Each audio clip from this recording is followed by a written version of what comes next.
अस्सलाम वालेकुम नाज़रीन, आप देख रहे हैं मेरा YouTube channel Ehsan Bukhari official. नाज़रीन, आज के जो हमारे मेहमान ख़ुसूसी हैं वो किसी तारुफ के मोहताज नहीं है। मखदूम ज़ादा सैयद उमर रज़ा गिलानी वली अहद।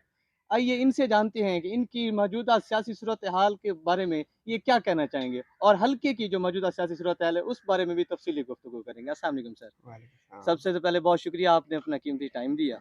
सर, आप मौजूदा हल्के की सियासत सूरत हाल और ओवरऑल क्या देख रहे हैं और क्या कहना चाहेंगे?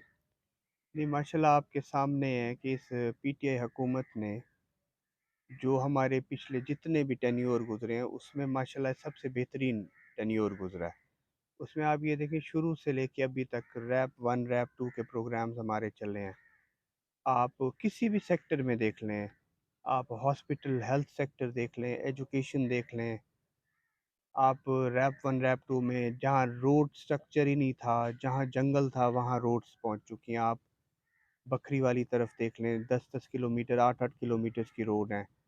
आप बंगला मस्तोई और इस तरफ आप चले जाएं, रोड स्ट्रक्चर एक अच्छा खूबसूरत सा बना हुआ है। महान शरीफ वाली साइड, मतलब कोने कोनों में हमारे मतलब काम चल रहे हैं इस वक्त। बिल्कुल। बाकी कॉलेजेस और स्कूल्स में आप देख लें, स्टेडियम्स भी बन रहे हैं। तो अभी आपने देखा होगा कि उसमें इफ्तिताह भी हुआ है स्टेडियम का। तो मतलब पीटीआई मतलब बड़ी सिस्टमेटिकली चल रही है और इसने बहुत ज़्यादा हर तबके को फोकस किया हुआ है। सर, सबका दौरे हुकूमत जितने भी गुज़रे हैं, आप भी माशाल्लाह मुसलसल 30 हुँ, साल से सियासत का हिस्सा हैं और एमपीशिप है आपके पास। लेकिन वो तरक्याती कामों की रफ़्तार पहले ना थी जो अब है। हुँ। मंसूबे तो बड़ी तेज़ी से हो रहे हैं, लेकिन उन पर जो काम है उसकी स्पीड बड़ी सुस्त है। उस बारे में आप क्या कहना चाहेंगे? देखिए, अभी आपके सामने इस टाइम भी शहर में 80 करोड़ का काम तकरीबन हो चुका है। 80 करोड़ के मंसूबे मुकम्मल हैं। मुकम्मल हो चुके हैं शहर के अंदर। अभी इसके अलावा वर्ल्ड बैंक वालों ने जो 7 किलोमीटर है वो उसका फंडिंग अलग है।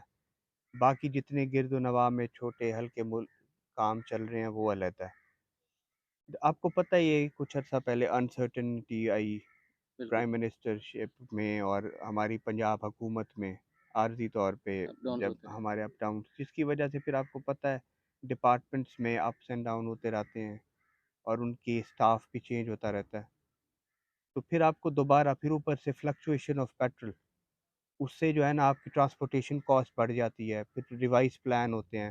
तो इस वजह से थोड़ा ये स्लो हुआ है। ठीक हो क्योंकि गया। पहले अगर एक ट्रक आपको 13 लाख का पड़ता था, जब 20 रुपए या 25 रुपए पेट्रोल बढ़ गया या डीज़ल बढ़ गया, तो वही आपको 20 लाख में पड़ता है।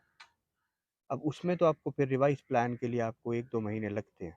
तो सही। अदरवाइज़ ये है कि काम हमारा अल्हम्दुलिल्लाह ये है कि रुका नहीं है कभी भी, अल्हम्दुलिल्लाह। ठीक हो गया। अच्छा सर, उस शरीफ की अवाम की बड़ा एक दरीना मसला था और इंतहाई अशद हमें ज़रूरत भी थी, क्योंकि जब भी हम खुदा न ख़ास्ता हमारे पास कोई हादसा रूनुमा होता था तो हमें अपने प्यारों को, मरीज़ों को, हमारे उस शरीफ के बहुत बड़े-बड़े प्यारे दोस्त जो सिर्फ़ यहाँ पे इमरजेंसी की सहूलत ना होने की वजह से अल्लाह को प्यारे हो गए। और खुशकिस्मती से आपके तवज्जो से, आपके ख़ुशी ताउन से यहाँ 1122 के दफ़्तर को का काम भी स्टार्ट हुआ है, हो भी रहा है। लेकिन अब वो काम बिल्कुल रुक चुका है। हुँ। उसकी क्या वजह है? उसकी सर ये वजह है कि जब मैंने आपको बताया अनसर्टेन हुकूमत हुई, पॉलिटिकल जी। अनस्टेबिलिटी हुई, तो उसकी वजह से ज़ाहिर-सी बात है हर कोई अपने एरियाज़ को ज़्यादा प्रेफ़र करता है, बिल्कुल। जहाँ उनके कैंडिडेट स्ट्रॉन्ग होते हैं।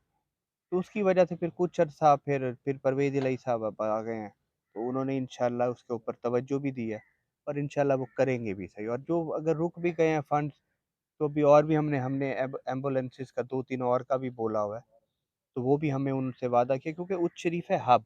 बिल्कुल। अब इस टाइम मोटरवे को टच ये मेन शहर कर रहा है हमारा, यस।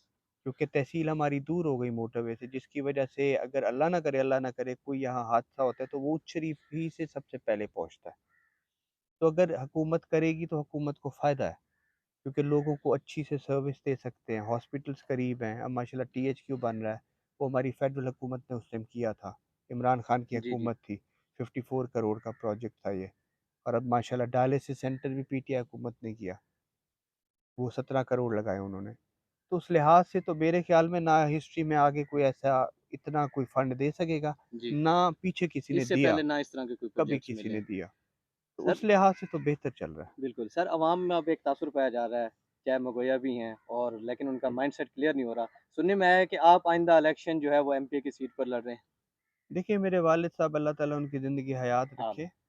तो हम उन्होंने तो हमें यही बोला कि आप लोगों की खिदमत करें, आप सियासत में हो या ना हो।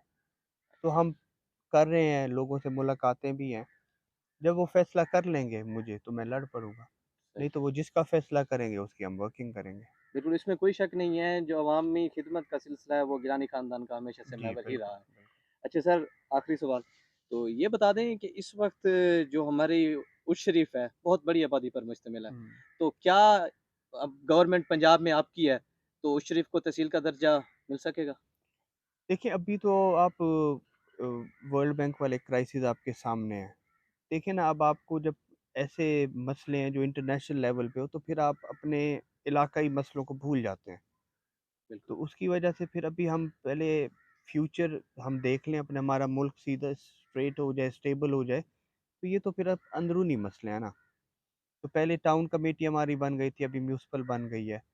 लेकिन आप ये देखें, जो हमारे काम हैं वो फिर भी तहसील लेवल के चल रहे जी, हैं। तहसील लेवल पे चल रहा है, बिल्कुल। सिर्फ डॉक्यूमेंटेशन नहीं है, काम तो गिलानी साहब ने और जिसने भी साथ मिल के कराया, लोगों की मेहरबानी है और बाकी भी पॉलिटिकल पावर्स की मेहरबानी है। लेकिन ये जो काम हैं हमारे, तो ये उसी लेवल पे हो रहे हैं कि इंशाल्लाह ये टीएचक्यू लेवल के ही हैं। बिल्कुल, तो और चलते भी रहेंगे, लेकिन बस एक डॉक्यूमेंटेशन है, उसके लिए आपको फंडिंग ज़्यादा ज़रूरत होती है, क्योंकि डीएसपी साहब ने बैठना होता है, फिर आपका एडिशनल सेशन जज ने बैठना होता है, तो उसके लिए आपको फिर एक और इंफ्रास्ट्रक्चर बनाना होता है। तो पहले हम अपने जगहों को सीधा कर लें, उधर बेहतरीन एक निज़ाम बन जाए, फिर आप उसके ऊपर जो है ना यानी कि हमारा तहसील। क्राइटेरिया जब तक मुकम्मल नहीं हाँ, होता, तब उसके तक ये कर लें, प्रोसेस क्योंकि थोड़ा ये उसकी शर्त लेकिन हो है कि जाएगा। आबादी की शर्त होती है, वो आप मिनिमम इतनी हो तो आप तहसील पे जा सकते हैं। तो उसकी वजह से ये जो है ना, अभी कहना मेरे ख़्याल में कि कब्ल वक़्त है कि जी हम तहसील पे जाएँ, पहले हम अपने एरियाज़ को स्ट्रेट कर लें, सीधा कर लें, फिर इंशाल्लाह वो भी तहसील भी बन जाएगी सर। बहुत शुक्रिया। जी नाज़रीन, जैसा कि आपने सुना कि मखदूमज़ादा उमर रज़ा गिलानी साहब का कहना है कि इंशाअल्लाह जो वालिद साहब का फ़ैसला होगा, उसके मुताबिक ही आइंदा सियासी लाएमल का ऐलान किया जाएगा और ये तरक्की का जो सफ़र है, ये पहले भी जारी था और आइंदा भी जारी रहेगा। जो तरक्याती अच्छा। मंसूबे जिनमें सुस्त रवि का शिकार हैं, उन पर भी काम को मज़ीद तेज़ी से बढ़ाया जाएगा। बहुत शुक्रिया, इंशाअल्लाह जल्द मुलाकात होगी एक नए व्लॉग के साथ।